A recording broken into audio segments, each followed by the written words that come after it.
Hello guys, welcome to UPSC PCS. Here I am Abhishek Shukla with the Indian Express complete newspaper and editorial analysis of 5th of October 2020. So good morning guys. Let's start. America counts on. तो अभी America का election चल रहा है, उस पर लिखा गया है Biden inch at but Trump digs heel on narrower part 2 second term. तो अभी जो बिडेन जो हैं वो आगे चल रहे हैं एंड ट्रम्प जो हैं थोड़े से पीछे हैं. बट अभी वहाँ पे हो क्या रहा है, Trump proud to winning the second term appeared narrower that depend on his ability to carry more on undecided state. तो अनडिसाइडेड स्टेट जो 7 अभी बचे हुए हैं उनमें किसके लिए ज़्यादा वोटिंग होगी वो डिसाइड करेगा. उसमें ग्रेट लेक्स स्टेट्स हैं जहाँ पे वो 2016 में जीते थे. ठीक है, तो 2016 जो अभी रिमेनिंग स्टेट्स बचे हुए हैं उसमें ग्रेट लेक्स जो हैं उनके भी रीजन बचे हुए हैं. वहाँ पे 2016 में ट्रम्प को बहुत सारे वोट्स मिले थे, वहाँ पे उसकी स्ट्रेंथ थी. बट अब की बार जो पोल्स आ रहे हैं उनसे ये पता चल रहा है कि इस बार वहाँ पे बिडेन की स्ट्रेंथ है.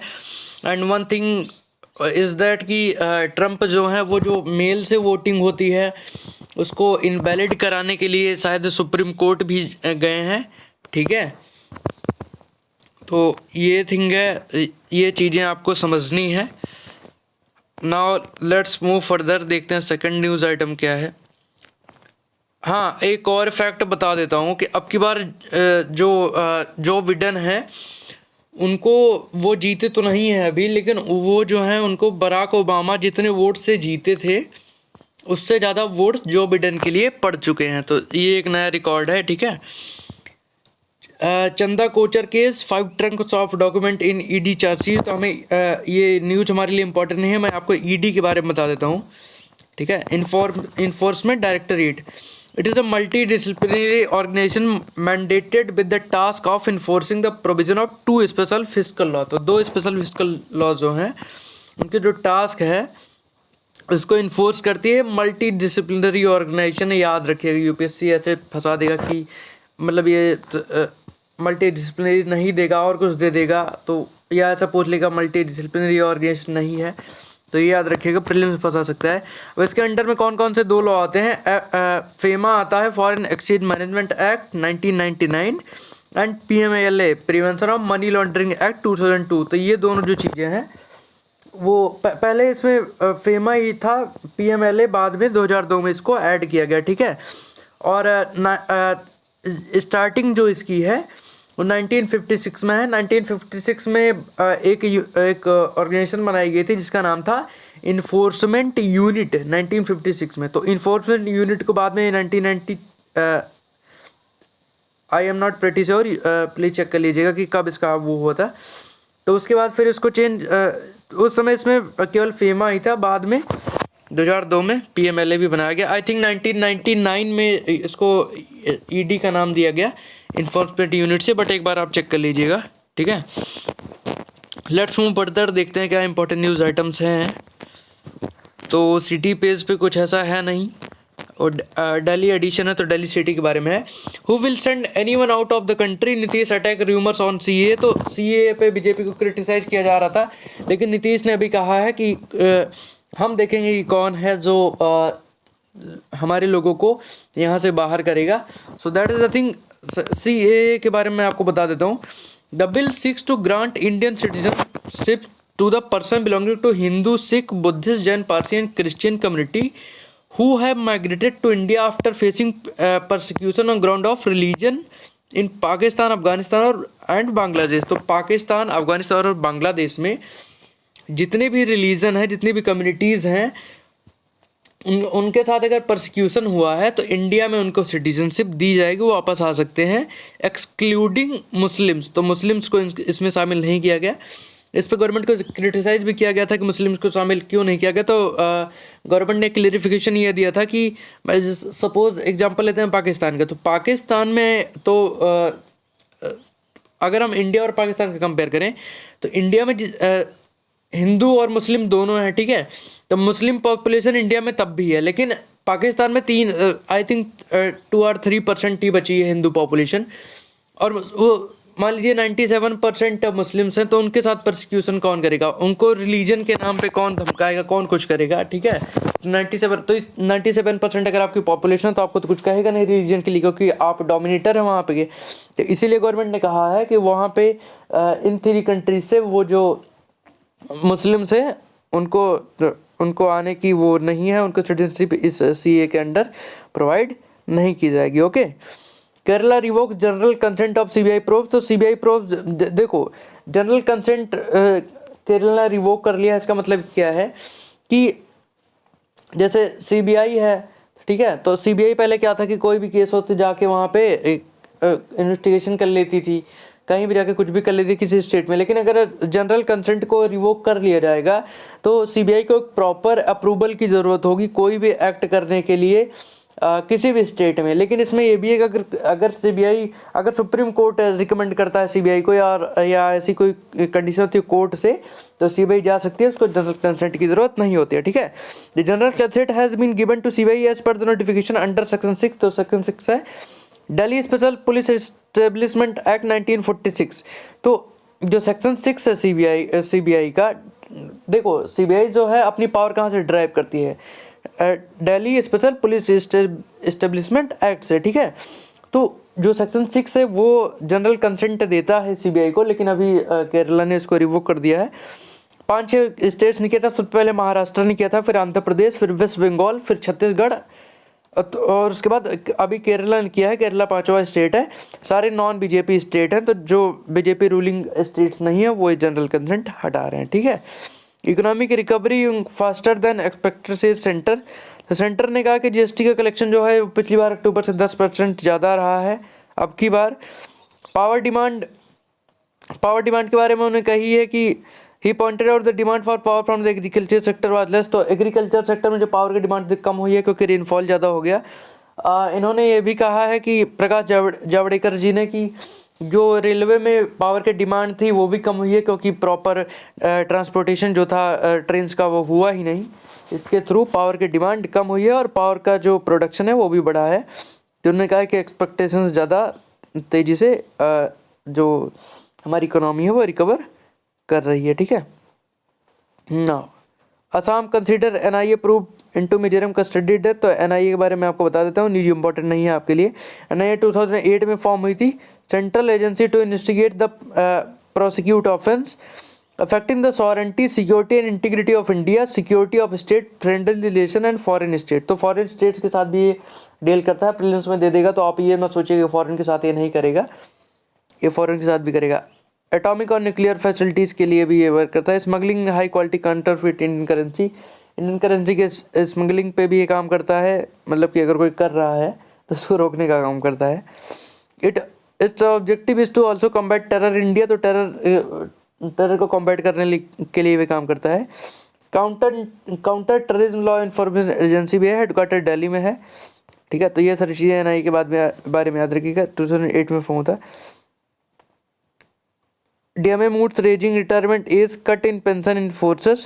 A proposal to increase retirement age across all rank below lieutenant general level in armed forces advanced stage and could be government sanctioned soon. The proposal also suggests a new mechanism to cut premature pension of service personnel. तो premature pension को cut करने के लिए बात हो रही है। ठीक है, और रिटायरमेंट जो एज है उसको बढ़ाने की बात की। देखिए जैसे आर्मी में होता है कोई 15 साल में ही रिटायर हो जाता है, कोई 20 साल में रिटायर हो जाता है। ठीक है, तो इस रिटायरमेंट एज को बढ़ाने की बात की गई है और प्री मैच्योर जो पेंशन मिलती है उसको कट करने की बात हो रही है। डिपार्टमेंट ऑफ मिलिट्री अफेयर्स ये बात कर रहा है। तो अभी इस पे प्रपोजल हुआ है, अगर ये फाइनलाइज होगा देन उसके बाद बारे में एकदम क्लियर न्यूज़ आएगी। ठीक है, government forms panel to look into TRP system. तो टीआरपी सिस्टम के लिए एक नई कमेटी फॉर्म की गई है 4 मेंबर्स के लिए। ठीक है, अब टीआरपी केस जो हो गया था उसके लिए एनबीएफ जो है अर्नब जो है उन्होंने एनबीएफ फाउंड किया था। ठीक है, तो एनबीएफ जो है एक इंडस्ट्री बॉडी थी, founded last year by Republic TV editor in chief Arnab Goswami. तो रिपब्लिक टीवी और कुछ जो थे उन पे एलिगेशन लगे थे कि टीआरपी में उन्होंने कुछ फेरबदल किया उसके डेटा को लेके।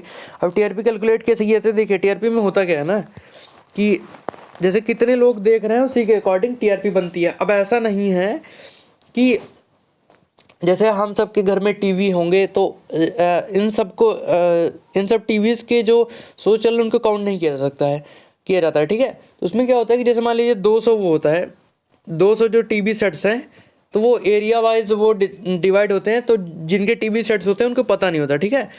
तो 200 मान लीजिए हैं तो उन 200 में बार लगाया जाता है, बार्क, ठीक है, बार्क को कहते हैं उसको। तो बार्क लगा दिया जाता था। अब बार्क से वो किसी एक स्पेसिफिक टाइम पे उन 200 में कौन सा शो ज़्यादा चल रहा है, कौन सा कम चल रहा है, कौन सा मॉडरेट लेवल पे चल रहा है, उसी के अकॉर्डिंग उसका रेशियो निकाला जाता है और उसी के अकॉर्डिंग उसकी टीआरपी दी जाती है। अब इसमें केस क्या था कि ऐसा कहा गया कि जो कंपनियां जो बार्क लगाती है उसने क्या किया कि उसने ये जो 200 लोगों के डेटा है वो इनको दे दिया, इन रिपब्लिक टीवी को, और शायद आज तक भी आया था उसमें। तो उन्होंने क्या किया कि वो जो जिन लोगों के घर पे बार्क लगा था उनको पैसे दे करके उनके कहा कि हमारे चैनल चलाओ, इसी वजह से टीआरपी बढ़ गई और आप देखेंगे कि रिपब्लिक टीवी नंबर 1 पे आ गया है, ठीक है।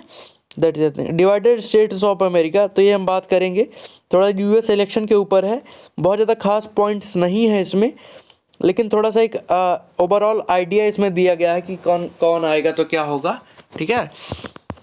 The winner is America first, तो इसमें भी वही है, दोनों एडिटोरियल हम साथ में ही डिस्कस कर लेंगे, ठीक है, क्योंकि दोनों में वही दिया गया है कि मतलब समझ लीजिए कि आप एक प्रकार से इम्पैक्ट दिया गया है कि कौन सी गवर्नमेंट आएगी, जो बिडेन की या ट्रंप की, तो उसमें क्या क्या होगा, ठीक है। That we will discuss. In UK Shringla discuss terror, emerging terror, तो यूके गए फॉरेन सेक्रेटरी हर्षवर्धन श्रृंगला, ठीक है।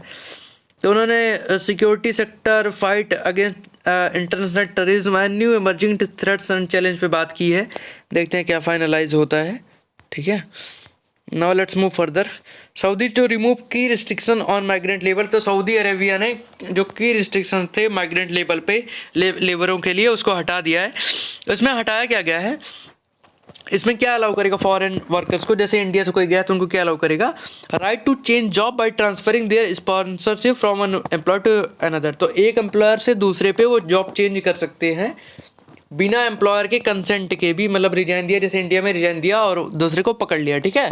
तो दैट द थिंग, पहले क्या था, पहले परमिशन और दुनिया भर का वो लगता था, तो वो नहीं होगा, ठीक है। दूसरी चीज़ क्या होगी, leave and re enter the country and secure final exit visa without the consent of the employer, तो किसी भी उस कंट्री में वो जो वर्कर है वो जा भी सकता है, वहाँ से आ भी सकता है और फाइनल वीजा एग्जिट भी कर सकता है कि वो छोड़ के आ रहा है कंट्री में, अब दोबारा नहीं जाएगा without the consent of employer, तो जिसके यहाँ नौकरी कर रहा है उसके कंसेंट की कोई ज़रूरत नहीं होगी, ठीक है। बहुत दिन से रिक्वायर था, इसको कहा जा रहा है लेबर रिलेशन इनिशिएटिव, तो यूपीएससी में प्रीलिम्स में पूछ सकता है कि लेबर रिलेशन इनिशिएटिव किस कंट्री ने स्टार्ट किया है, किसने किया है, आप देख लीजिए, सऊदी ने, ठीक है। अभी ये जो सिस्टम था जो चला आ रहा था जहाँ पे कंसेंट की रिक्वायरमेंट थी, उस सिस्टम को कहते थे I think it's called as काफला सिस्टम, ओके, हाँ यस, काफला सिस्टम, ठीक है। तो काफला सिस्टम के बारे में जान लीजिएगा। अब जो वहाँ की बेगम है उन्होंने कहा है कि इसका मतलब ये नहीं काफला सिस्टम हट जाएगा, ठीक है। ये जो कंडीशन थी, जो मार्जिनलाइज और वल्नरेबल सेक्शन था वर्कर्स का जो बाहर जाते हैं उनके लिए होगा। Migrant worker still need employer to sponsor them, तो अब अच्छा एक चीज़ और भी है इसमें कि अब इसका मतलब जैसे आप फ्रीली किसी उस कंट्री में एंटर कर सकते हैं, वहाँ से आ भी सकते हैं, तो आप जा सकते हैं, तो इसका मतलब ये नहीं है कि आप बिना एम्प्लॉयर के कंसेंट के जा सकते हैं, ठीक है। इसका मतलब ये नहीं है कि आप वीज़ा बनवाएंगे और यहाँ चले जाएंगे, वहाँ आपकी जॉब नहीं होगी। उसके लिए पहले जैसे होता था कि देखो, जाने के लिए क्या होता है कि पहले आप यहाँ से अप्लाई करेंगे, वहाँ से इंटरव्यू होगा, फिर वो आपके लिए फाइनलाइज करेगा, ठीक है आप आ सकते हो, हमारे यहाँ जॉब कर सकते हो। तो अभी भी वही प्रोसेस रहेगा, अगर वहाँ से स्पॉन्सर करेगा कोई एम्प्लॉयर कि हाँ आओ आप हमारे यहाँ जॉब करो, उसके लिए प्रॉपर लेटर वगैरह सब कुछ देगा, ठीक है, तभी आप जा सकते हैं, ऐसा नहीं है कि आप वहाँ जाके जॉब ढूंढेंगे, ठीक है। तो दैट इज़ द थिंग, काफला सिस्टम इसको बोलते हैं, सऊदी अरेबिया ने स्टार्ट किया है। US formally exits Paris pact aiming to curb climate change, तभी क्या हुआ था कि ट्रंप जी जो है उन्होंने पेरिस पैक्ट से खुद को यूएस का विड्रॉल कर लिया था, अभी फॉर्मली उसका विड्रॉल हो गया है, ठीक है। 189 कंट्री रिमेन कमिटेड टू तो पेरिस अकॉर्ड 2015 होता है which aims to keep the increase in, तो पेरिस अकॉर्ड में क्या था कि जो ग्लोबल वार्मिंग है, जो टेम्परेचर हमारा बढ़ रहा है, तो एवरेज टेम्परेचर 2 डिग्री सेल्सियस से कम ही होना चाहिए, ideally no more than 1.5 degree centigrade, तो 1.5 डिग्री सेंटीग्रेड से ज़्यादा नहीं होना चाहिए, ठीक है, compare to pre industrial level. तो प्री इंडस्ट्रियल लेवल से if further 6 countries have signed but not ratified the fact, तो 6 कंट्रीज ने और भी साइन किया है लेकिन भी रेटिफाइड नहीं किया है।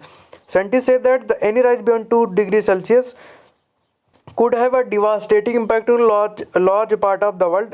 तो अभी इसका डिवास्टेटिंग इम्पैक्ट हो सकेगा, हो जाएगा अगर 2 डिग्री सेल्सियस से ज़्यादा बढ़ेगा। तो क्या होगा, सी लेवल राइज हो जाएंगे, ठीक है, stoking tropical storms and worsening drought and floods. तो अभी ये मैं बता देता हूँ होगा कैसे, आगे की न्यूज़ जो है वो इम्पोर्टेंट नहीं है आपके लिए, ठीक है। अभी इसमें मैं आपको बताता हूँ राइज ऑन फॉल कैसे होगा। देखो, मान लो टेम्परेचर बढ़ेगा, ठीक है, मान लीजिए ये ग्लेशियर है, ये ग्लेशियर की टिप है और ये ओशन है, ठीक है। तो मान लीजिए टेम्परेचर बढ़ेगा तो ये आइस जो है मेल्ट होगी, ज़्यादा आइस मेल्ट होगी तो यहाँ आएगी, ज़्यादा आइस मेल्ट होगी जब यहाँ पे आ जाएगी तो ये सी लेवल जो है वो राइज होगा। सी लेवल राइज होगा तो क्या होगा कि जो समुद्र जो है, जो सी है, उसके आसपास के जो एरियाज़ हैं वो उसमें सबमर्ज हो जाएंगे, उसी के अंडर सबमर्ज हो जाएंगे, ठीक है। वैसे भी आपको पता है 71% वाटर है, ठीक है, अप्रॉक्सीमेट वैल्यू की मैं बात कर रहा हूँ, नई रिसर्च जो है। तो समझ लीजिएगा और भी राइज होगा तो वो उसमें सबमर्ज हो जाएंगे। सी लेवल राइज होने से बहुत सारे जो एरियाज हैं वो सबमर्ज हो जाएंगे, जैसे मुंबई के कुछ areas, Daman and Diu, Dadra Nagar Haveli, अगर बहुत ज़्यादा राइज होगा तो ये भी सबमर्ज हो सकते हैं। एक इंदिरा गांधी का कुछ करके था, वो सबमर्ज हुआ था जब वो सुनामी आई थी शायद, तो वो सबमर्ज हो गया था, ठीक है। तो ये हो सकता है। ड्रॉट एंड वो, जैसे देखिए अभी जिन्होंने मानसून और ये जो रेनफॉल का पैटर्न है वो पढ़ा होगा, वो लोग इससे ज़्यादा कनेक्ट कर पाएंगे, ठीक है। तो अगर सी लेवल राइज होगा तो वहाँ पे क्या होगा कि उससे जो कंडेंसेशन है वो भी ज़्यादा होगी, ठीक है, और कंडेंसेशन ज़्यादा होगी तो कहीं पे रेनफॉल ज़्यादा हो जाएगी, हाँ। और जो ओशन करंट्स हैं, अगर आइस होगी वो ठंडी होगी और वो पिघल के आएगी, ओशन करंट से भी प्रॉब्लम होगी, तो हो सकता है कहीं पे एकदम हाई प्रेशर जोन बन जाए, लो प्रेशर जोन बन जाए, तो कहीं पे ड्रॉट हो सकता है, कहीं पे रेनफॉल ज़्यादा हो जाएगी। तो दैट इज़ द थिंग, जिन लोगों ने ज्योग्राफी पढ़ी हो ज़्यादा अच्छे से कनेक्ट कर पाएंगे इससे। तो इसमें भी वही दिया गया है कि प्री कोविड लेवल पे, मतलब सेकंड जो फिजिकल का सेकंड एंड होगा उसमें वो प्री कोविड उस पर पहुँच सकती है, ठीक है। इसमें वही है कि दिया गया कि जीएसटी कलेक्शन हाई है, जो भी मैंने बताया था, प्रोडक्शन हाई है, जो ऑटोमोबाइल सेक्टर्स हैं उनमें बूम आया है, ठीक है, स्टॉक मार्केट भी ठीक ठाक चल रहा है। तो ऐसा, लेकिन इसमें ये भी है कि हो सकता है कि अभी जो फेस्टिवल का सीजन चल रहा है उसकी वजह से राइज हो, कितने दिन तक सस्टेन रहेगा वो ऐसा कुछ कहा नहीं जा सकता, ठीक है। Now we were left with the 2 editorials on the same line. तो पहले हम इसी की बात कर लेते, the winner is America first, ठीक है। अभी देखो जो इलेक्शन हो रहा था, जैसे मैंने बताया, तो अभी उसमें क्या था, मैंने स्टार्टिंग में बताया था कि जो ट्रम्प हैं वो क्या कर रहे हैं, the election process has been vitiated by allegation of mail voter fraud. तो ट्रम्प ने एलिगेशन लगा दिया कि मेल से जो वोट आए हैं वो टोटल फ्रॉड है और इसके लिए सुप्रीम कोर्ट चले गए हैं, ठीक है। Who win Washington will be important. तो अभी जो भी विन होगा वो इम्पोर्टेंट नहीं है, मतलब कि ऐसा नहीं कहा सकता कि कौन कहाँ पे जीत रहा है, क्या उसका सीन होगा।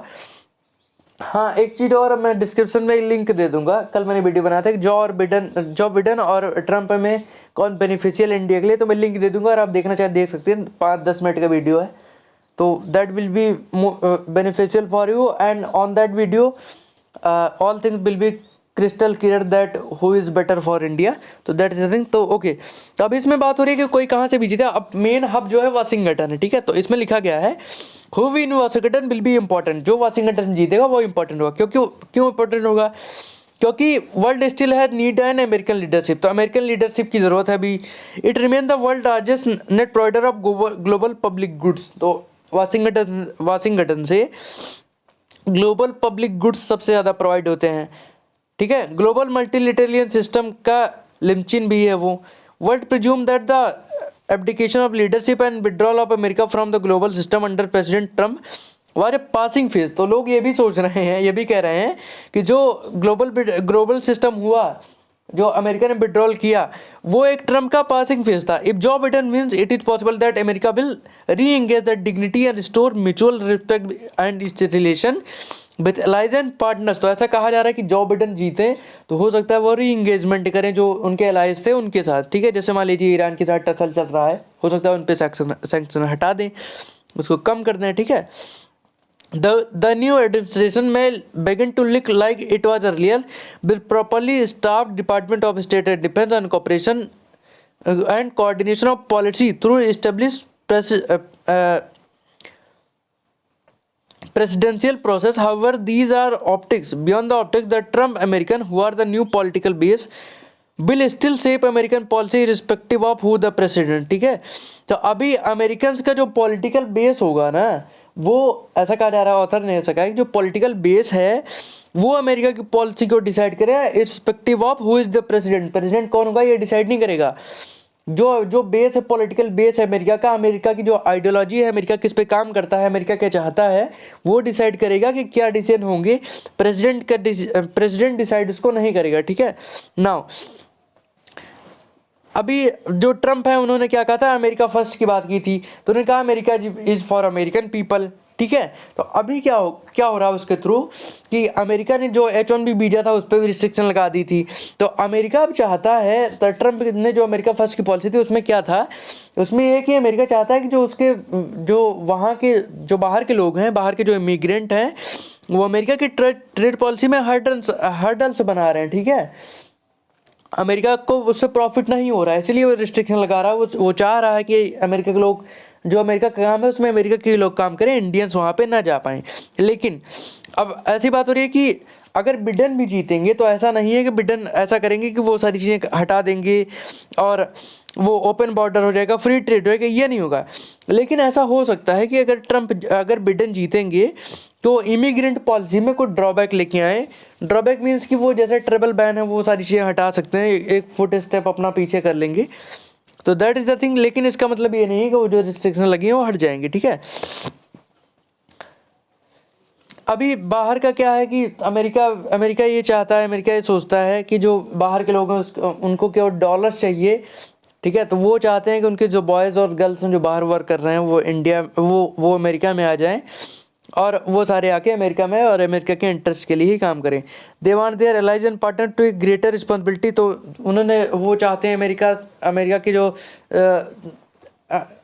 अमेरिका चाहता है कि जो वहाँ के लोग बाहर गए हैं काम करने के लिए, उनके सिक्योरिटी की, उनकी पीस के लिए जो बाहर की कंट्रीज़ हैं जहाँ पे अमेरिकन वर्क कर रहे हैं वो ज़्यादा रिस्पॉन्सिबिलिटीज़ लें।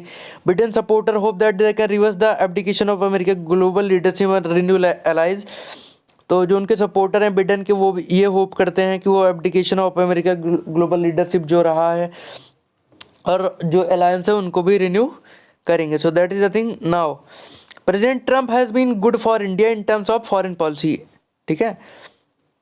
तो फॉरेन पॉलिसी ऐसा कहा जा रहा है कि जो फॉरेन पॉलिसी है वो ट्रम्प के टर्म में सही रही है, ठीक है। Trump administration to rest a pressure on trade and tighten rules of immigration. लेकिन तो ट्रम्प के बारे में बताया गया कि जो फॉरेन पॉलिसी है वो अच्छी रही है, बट जो ट्रेड है और जो इमिग्रेशन का इशू है वो इंडिया के लिए गलत रहा है इनके एडमिनिस्ट्रेशन में। अब यहाँ पे भी ऊपर भी बात की, whether did Trump or Biden the Obama era nuclear deal with the Iran can not be restored. तो उन्होंने कहा है कि चाहे ट्रम्प जीतेंगे चाहे बिडेन जीतेंगे, जो ईरान पे जो न्यूक्लियर का वो जो डील हुई थी वो रिस्टोर तो नहीं की जा सकती। वेदर इट इज ट्रम्प और Biden America troops will soon be gone from America. तो चाहे दोनों चाहे जो जीतेगा अमेरिका से उनकी ट्रूप जाएंगी ही। Whether it is Trump or Biden, there will be less willingness to consider emerging economies deserving the beneficiaries of concession arrangement। तो चाहे दोनों जीतेंगे, वो डिजर्विंग जो डेवलप्ड कंट्रीज हैं उनके लिए जो बेनिफिशरी कंसेशन दिया जाता है, जैसे generalise system of preference GSP India को दिया गया था, तो उसको लेके आएंगे, ऐसा भी नहीं कहा सकता। तो ओवरऑल यही है कि कोई भी जीतेगा। अब इसमें मैं कंक्लूड कर देता हूँ क्या है इसमें देखो, अगर ट्रम्प जीतेंगे तो फॉरेन पॉलिसी अच्छी रहेगी, जैसे चाइना को और पाकिस्तान को टैकल करने के लिए मदद मिलेगी। लेकिन इमिग्रेशन और ट्रेड का इशू है जो इंडिया के लिए वैसा ही रहेगा। जैसे ईरान पे उन्होंने सैंक्शन लगाए हैं तो वो चाहते हैं कि इंडिया ईरान से ट्रेड कम कर दे, ठीक है। अगर बिडेन जीतते हैं तो बिडेन क्या करेंगे, वो हो सकता है ईरान पे जो सैंक्शन उसको कम कर दें, इससे इंडिया को बेनिफिट होगा। इमिग्रेशन के लिए जो रूल्स हैं उनको नॉर्मलाइज कर सकते हैं। बट चाइना और पाकिस्तान के लिए जो पॉलिसीज ट्रम्प के एडमिनिस्ट्रेशन ने बनाई थी इंडिया के साथ मिलकर के, उसको नॉर्मलाइज कर सकते हैं जो इंडिया के लिए बेनिफिशियल नहीं होगा। तो इंडिया के लिए दोनों में हम कह सकते हैं विन विन सिचुएशन भी है और लूज लूज सिचुएशन भी दोनों में रहेगी। डिवाइडेड स्टेट्स ऑफ अमेरिका, इसमें भी उसी लाइन पे लिखा गया है। इसमें थोड़ा सा जो अमेरिका के ऊपर इम्पैक्ट होगा उस पर भी लिखा गया है, ठीक है। तो इसमें ज़्यादा पॉइंट्स हमारे लिए नहीं है, लेकिन फिर भी मैं डिस्कस कर लेता हूँ, वरना आप लोगों को लगेगा कि डिस्कस नहीं करते। Scholars and analytics in the US on both sides of political divide had defined this election as a fight to reclaim the soul of America। तो उन्होंने कहा कि ये जो फाइट है वो रिकाम ऑफ सोल ऑफ अमेरिका, जो अमेरिका की आत्मा है उसको रिकाम करने के लिए है, ठीक है। द प्रेसिडेंट ट्रम्प के जो सपोर्टर हैं वो डिफाइन करते हैं सोल को वाइट एंड क्रिश्चियन। तो वाइट और क्रिश्चियन के बेस पर डिफाइन करते हैं कि ये मतलब कि सोल के जो प्लेस पे जो ट्रम्प के सपोर्टर हैं वो वाइट और क्रिश्चियन को डिफाइन करते हैं। लेकिन बिडेन और कमला हैरिस जो हैं वो वैल्यूज ऐड करती हैं रिपब्लिकन्स की, ठीक है। तो रिपब्लिकन्स की जो वैल्यूज हैं लिबरल्स एंड प्लूरल सोसाइटी, तो उन्होंने कहा है कि ट्रम्प ने इसको इरोड कर दिया और हम इसको वापस लाएंगे, ठीक है। Whether Trump win or lose, Trumpism had come to stay. It will remain the active force in US politics।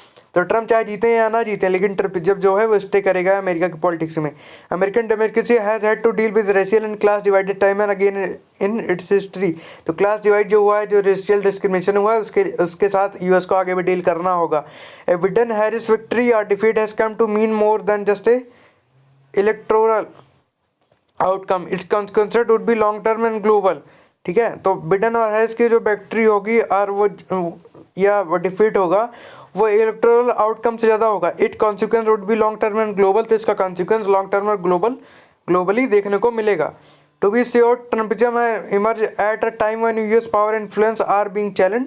तो ट्रम्पिज्म जो इमर्ज हुआ है, Trumpism have emerge at a time, तो अभी जब यूएस की पावर, देखो इसमें कहा क्या गया है, सिंपल से मैं आपको बताता हूँ कि ट्रम्पिज्म तब इमर्ज हुआ जब यूएस की पावर जो है चैलेंज की जा रही थी, जैसे चाइना उसको चैलेंज कर रहा था। However, the manner in which Trump has sought to revitalize the America has harmed the attempt to reassert US leadership of the free world। तो फ्री वर्ल्ड की जो यूएस की आइडियोलॉजी थी, ट्रम्प ने इन चैलेंजेस को जैसे हैंडल किया है उसके थ्रू उन्होंने उसको हार्म पहुंचा दिया है। The world including India are seeking the US out, it is only because China. तो अभी इन्होंने कहा गया कि अगर इंडिया चाइना की तरफ इंक्लाइंड है, अगर इंडिया चाइना को सपोर्ट कर रहा है तो ये सिर्फ इसलिए कर रहा है कि चाइना जो है, मतलब इंडिया के पास और कोई ऑप्शन नहीं है, या तो इंडिया चाइना का एलाई बन जाए। चाइना का एलाई बनने का मतलब टेररिज्म और ये सारी चीज़ें भी बढ़ सकती हैं, इंडिया के लिए बेनिफिशियल नहीं होगा। तो इंडिया के पास कोई चॉइस नहीं है यूएस को ज्वाइन करने के अलावा, ठीक है। अभी यहाँ पे वैल्यूज़ वगैरह की बात की है, that's not important for us, आप चाहें तो पढ़ सकते हैं, ठीक है। मैंने आपको पूरा बता दिया, वही एडिटोरियल के जो कंक्लूडिंग पैराग्राफ होगा। अभी उसमें वही दिया गया, देखिए यहाँ पे भी दिया गया कि यूएस के पास इंडिया जो जा रहा है वो वही हेजिमनी जो चाइना की है उसको ख़त्म करने के लिए, क्योंकि इंडिया के पास और कोई चॉइस नहीं है। तो that is the thing, editorials आते रहेंगे, आप इसको चाहे तो पढ़ सकते हैं, लेकिन इसमें आपको कोई पॉइंट्स नहीं मिलेंगे। और अगर आपको ज़्यादा जानकारी चाहिए कि जो बिडेन और ट्रम्प में कौन बेनिफिशियल इंडिया के लिए, तो मैं लिंक डिस्क्रिप्शन में दे दूँगा, वो आप पढ़ लीजिएगा, ठीक है। Okay, thank you, have a good day.